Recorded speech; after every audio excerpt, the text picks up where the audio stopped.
Sino ang admin ng peking FB page na Amazing C? Sila ang content creators na Amazing C ng Palawan na pinamumunuan ni Kuya Amazing kasama si Butchokoy at ang batang si Disay.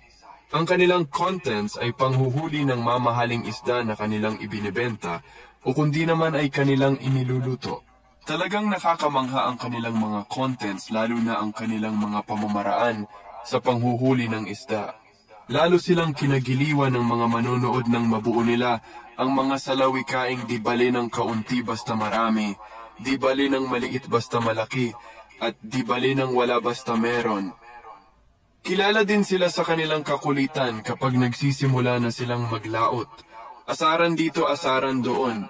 Isa sa nakapukaw ng pansin sa mga manood ay ang isang batang babae na nakilala bilang si Disay, na sa kabila ng kanyang kabataan, nakitaan na ito ng galing sa panghuhuli ng isda, lalo na sa paraang pangangawil. Nang madiscover siya ni Kuya Amazing, isinama na niya ito sa kanyang mga vlogs hanggang nabuo silang tatlo kasama si Butchokoy. Si Butchokoy naman ay kilalang expert sa paninisid at pamamana ng mga isda. Sa galing niyang lumangoy, kahit Shokoy ay tatalunin niya. Ang kanilang legit FB page na official Amazing C ay meron ng 17K followers sa FB. Mas mataas pa ang followers ng peking FB page na Amazing C na meron ng 429K followers. Sabi nga ng legit na page, sila pa ang nare-restrict ni Facebook kahit sila ang original at ninanakaw lang ng peking page ang kanilang mga videos.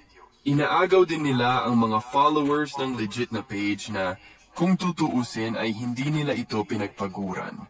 Ang mga peking pages na ito ay walang pahintulot na nagda-download ng videos ng official Amazing C mula sa kanilang legit na FB page.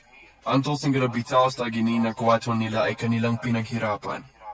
Dugo at pawis ika nga ang kanilang puhunan. Mabilis na pagkita ng pera ang unang-unang dahilan ng mga peking pages na ito. Kaya ano pa ang hinhintay nyo, i-report nyo na at huwag tangkilin ang mga ganitong klase ng FB page na nagsasamantala at nagnanakaw ng mga videos na hindi naman nila pinaghirapan. Sa mga mapagsamantala at magnanakaw ng mga videos, humanda na kayo dahil i-expose ko kayo.